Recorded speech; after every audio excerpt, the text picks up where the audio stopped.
Bonjour et bienvenue sur Comics Code pour le 40e épisode d'une semaine en comics. Un épisode où on va parler de quelques sorties récentes, c'est un petit peu le principe de cette rubrique.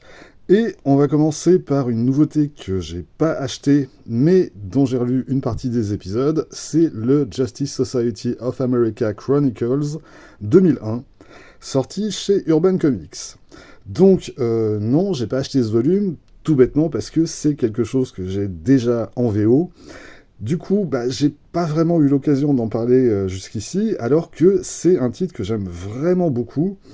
Et donc, je me suis dit que j'allais relire ce trade paperback qui date de 2002, que j'avais acheté à sa sortie. Je crois même que c'est avec ce trade paperback que j'ai découvert la série. Je l'avais pas suivi dès le numéro 1, j'ai dû commencer avec celui-là et me prendre les précédents volumes ensuite. Et donc, au sommaire de ce volume, on a les numéros 16 à 25 de la série JSA. Alors, au sommaire, ils annoncent les épisodes 16 à 26, mais le 26, il ne figure pas dans ce trade paperback. Le seul élément du 26, c'est la couverture. Ce qui est un peu curieux comme choix de mettre en couverture du TPB la couverture d'un numéro qui ne figure pas à l'intérieur.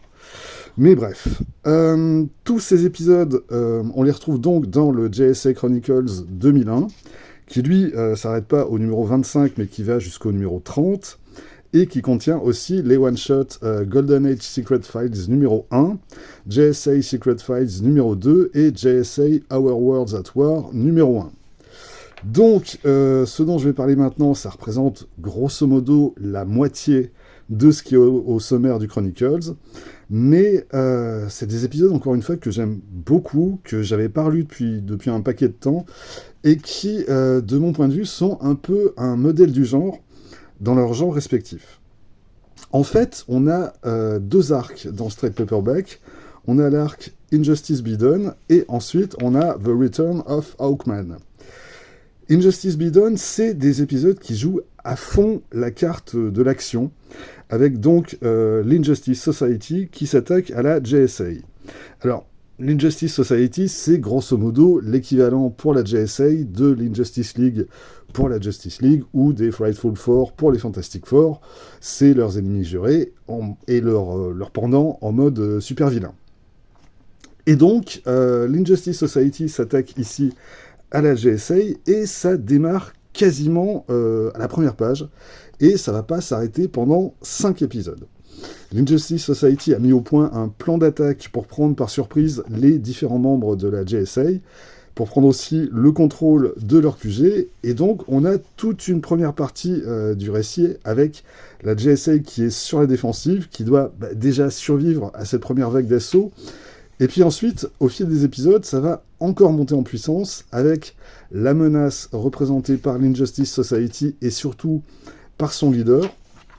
Une menace qui s'étend à l'ensemble de la ville de New York et au bout du compte qui va menacer la planète entière. Et ça va aller crescendo comme ça. On augmente les enjeux progressivement et on augmente aussi le côté spectaculaire de la chose avec... En particulier, il y a quand même un épisode qui se termine sur une des images les plus impressionnantes que j'ai jamais vues dans un comic book de super-héros. Une image que, évidemment, j'ai bien me garder de vous montrer, mais dans le genre percutant et dans le genre tout est foutu, franchement, on fait difficilement mieux. Bref, cette première partie, vraiment, en matière de baston de super-héros, je trouve que c'est un modèle du genre dans sa construction et dans la manière dont elle amène ses moments chocs. Au scénario, c'est toujours David Goyer et Geoff Jones. Au dessin, c'est essentiellement Steven Sadowski, avec juste Stevie Howell qui lui file un coup de main sur un épisode.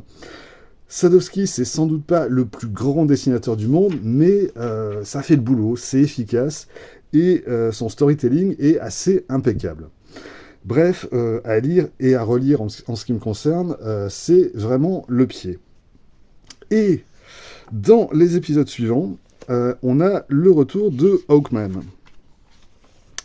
Alors, il y a deux choses à savoir sur Hawkman à l'époque. D'une part, c'est qu'il est mort au terme de sa dernière série en date, en 1996, donc 5 ans avant la publication de ces épisodes. Et puis surtout, il faut savoir que l'histoire de Hawkman, c'est un bordel sans nom. Le personnage a été créé en 1940. À l'origine, c'était la réincarnation d'un prince égyptien. Ensuite, quand le personnage a été relancé en 1961, c'est devenu un extraterrestre originaire de la planète Tanagar. Et puis, par la suite, en gros, à chaque fois que sa série était relancée, eh ben, les scénaristes réécrivaient ses origines, lui donnaient une nouvelle identité, et au final, plus personne n'y comprenait plus rien. Si bien que DC a décidé de mettre le personnage au placard pendant un moment.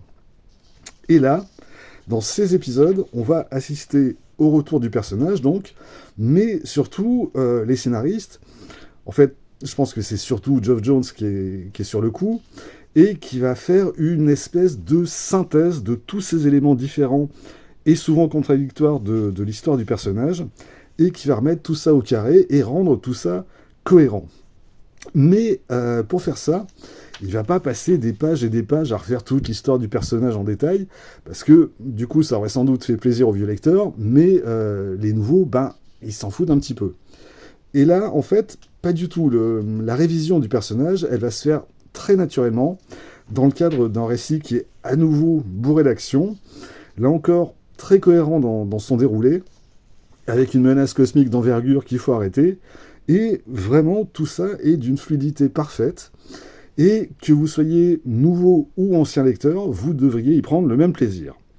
Donc, là encore, c'est juste une leçon d'écriture sur comment faire un comic book vraiment fun à lire et plein d'action, tout en l'ancrant dans la longue histoire de l'univers d'ici et en faisant un peu de ménage et de dépoussiérage, mais de manière à la fois respectueuse et aussi habile dans l'écriture. Et de ce point de vue, je trouve ça assez parfait. Donc ouais, vraiment, je vous encourage à vous procurer le nouveau volume des JSA Chronicles. En fait, je vous encourage à vous procurer les 3 volumes parus à ce jour. Moi-même, j'ai beau avoir ça en VO, j'avoue que ça me démange quand même un petit peu de me les prendre, parce que ce soit pour la JSA ou pour les autres titres de cette collection, Urban nous propose vraiment l'édition définitive de ces séries. Les épisodes sont accompagnés d'un rédactionnel qui est systématiquement intéressant. Et donc, jusque-là, c'est le seul titre que j'ai pas pris dans ce format. Mais bon, c'est bientôt Noël, donc je sais pas combien de temps je vais résister. On change totalement de genre avec une autre nouveauté sortie cette semaine.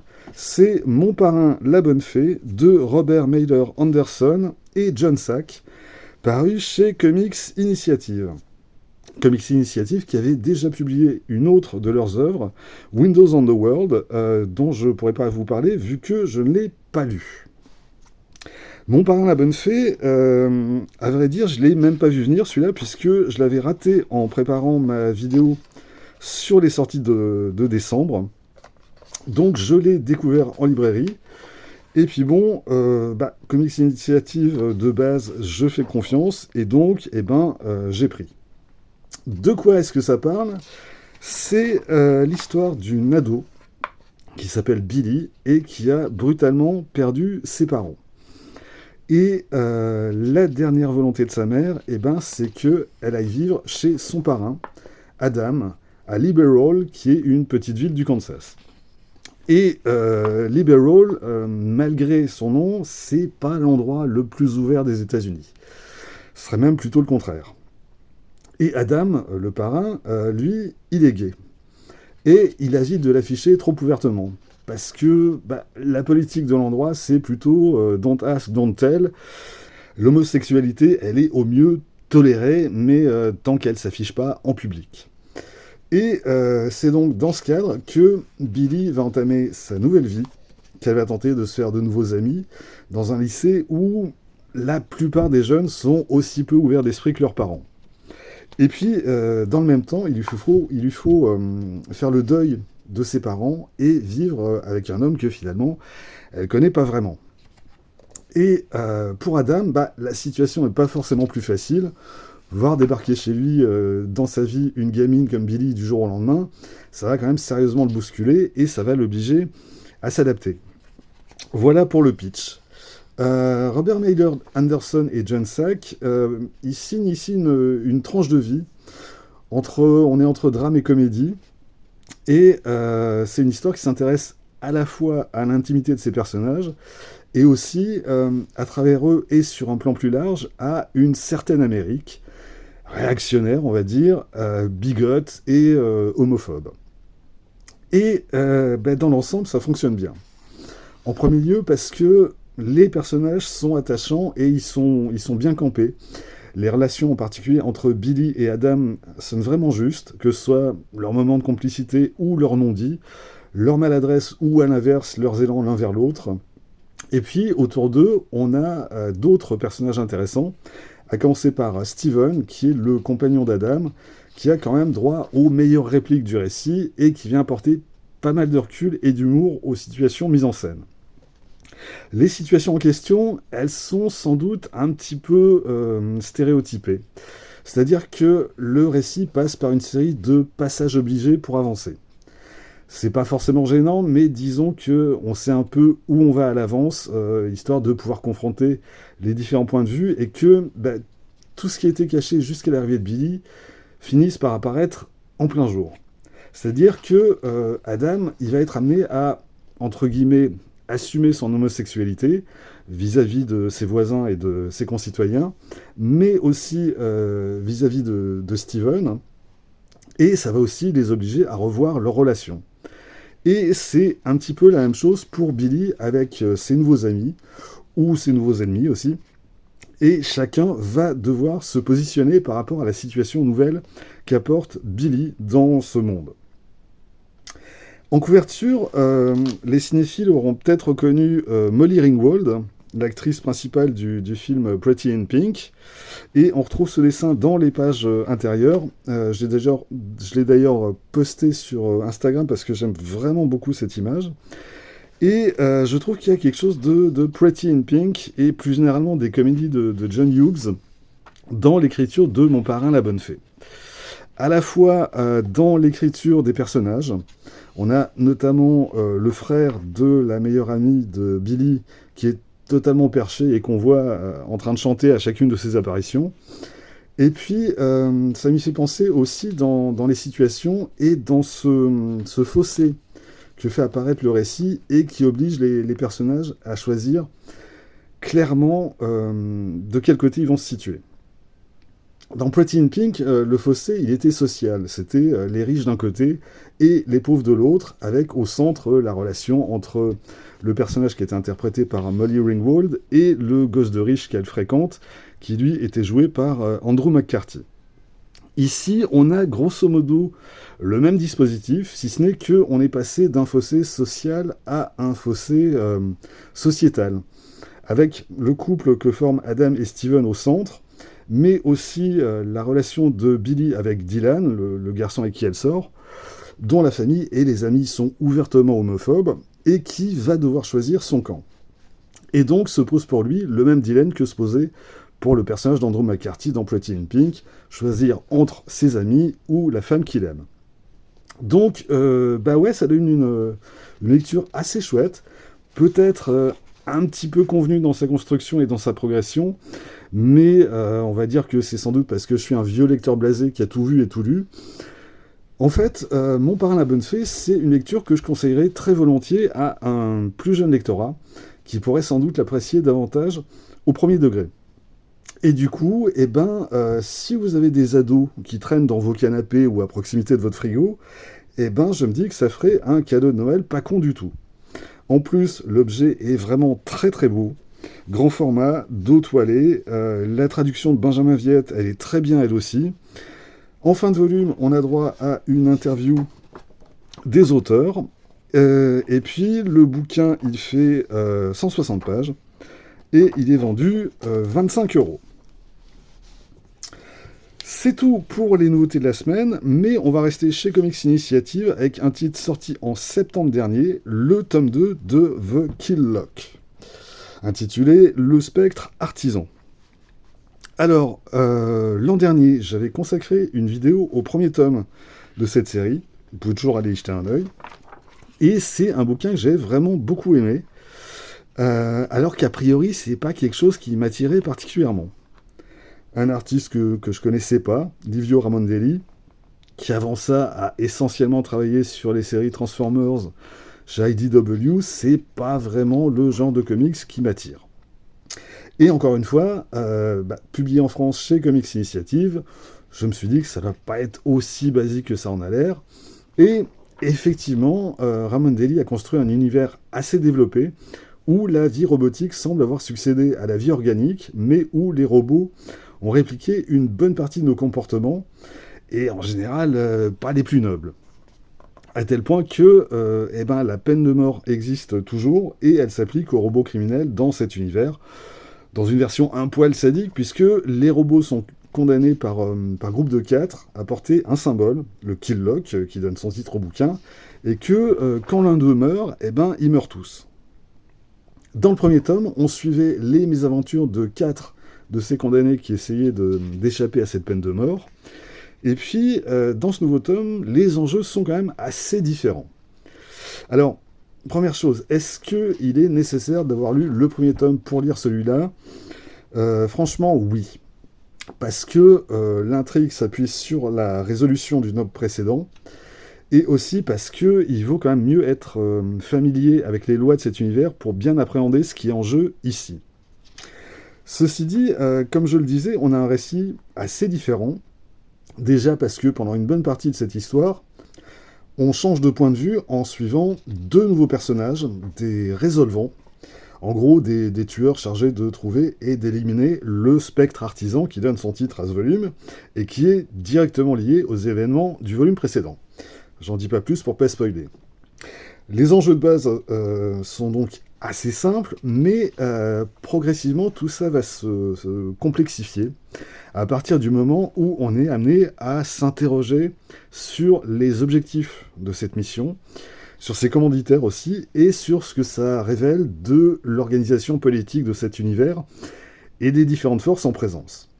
Et c'est là que ça va devenir encore plus intéressant et que l'intrigue va prendre une autre tournure. Donc, en gros, on retrouve ici les mêmes qualités que dans le tome précédent, à la fois la caractérisation très humaine des personnages, la manière aussi de Livio Ramondelli de les mettre en scène et de retranscrire leurs émotions, et puis du point de vue artistique, ça a vraiment, mais vraiment de la gueule. Ramondelli joue à fond sur le côté spectaculaire, et quand je parle de spectaculaire, là on parle de destruction à l'échelle planétaire. On a vraiment sorti les gros calibres, et ça rigole pas. Donc la grosse différence ici avec le premier tome, c'est que Ramondelli a vraiment élargi le cadre de son action, et le résultat est vraiment très bon. Au terme de ce deuxième tome, tout n'est pas réglé. On a un peu l'impression que Livio Ramondelli a tout mis en place pour ce qui s'annonce comme l'affrontement final. Contre qui ou quoi, vous verrez bien. Va falloir patienter pour la suite. Je crois pas qu'elle ait déjà été annoncée pour l'instant aux États-Unis, mais c'est pas grave, ça donnera l'occasion de relire les deux premiers tomes quand elle sortira. Pour conclure, je signale que ce second tome fait 208 pages, dans un format sensiblement plus grand que le format comic book classique. En bonus, en fin de volume, on a quelques pin-up. La très bonne traduction, elle est signée Alain Delaplace, et le tout est vendu 26 €. Et on va terminer par un autre retard de lecture et un autre tome 2, celui de Friday, la série d'Ed Brubaker et Marcos Martin, publiée en France chez Glénat. Là aussi, j'avais déjà parlé du tome 1, c'était en début d'année dans l'épisode 10 d'une semaine en comics. Donc, pour ce tome 2, je vais faire assez bref, déjà pour pas révéler le gros twist de la fin du tome 1. Disons que là, on a un tome 2 très différent du premier, mais toujours aussi bon. Le tome 1,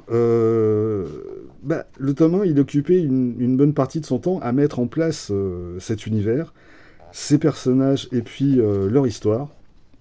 Là, on a quelque chose de très différent. On entre vraiment dans le vif du sujet.